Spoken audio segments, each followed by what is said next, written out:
April 1912. A giant ship called the Titanic sinking began its first journey across the Atlantic Ocean. People believed Titanic was the safest ship ever built. In fact, many even called it the unsinkable ship. The Titanic was massive. It had luxury rooms, grand staircases, swimming pools, and expensive restaurants. For rich passengers, it felt like a floating palace. More than 2,200 people were on board. Families, workers, wealthy businessmen, and dreamers traveling to America for a better life. But nobody knew. This journey would become one of the deadliest disasters in history. On the night of April 14th, the ocean was freezing cold and extremely calm. Around 11:40 p.m., lookouts suddenly spotted something ahead, an iceberg. The crew tried turning the ship, but it was too late. Titanic scraped against the iceberg, damaging several compartments below the waterline. At first, many passengers didn't even realize how serious it was. Some people continued eating dinner.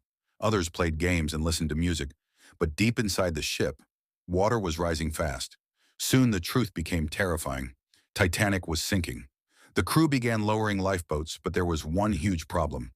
There were not enough lifeboats for everyone. Many boats were launched half-empty because people still believed the ship was safe. As panic spread across the deck, families became separated. People cried, shouted, and searched for loved ones. And through all this chaos, the ship's musicians continued playing music to keep passengers calm. Hours later, the front of Titanic disappeared into the icy ocean. Then suddenly, the massive ship broke apart. Within minutes, Titanic vanished beneath the Atlantic Ocean forever. More than 1,500 people lost their lives that night. The freezing water was so cold that survival lasted only minutes. But the disaster changed history forever.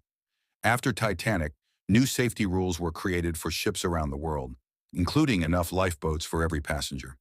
Even today, more than 100 years later, the story of Titanic still fascinates millions of people. Because it wasn't just a shipwreck, it was a story of human pride, fear, sacrifice, and survival. Would you have boarded Titanic if you had the chance?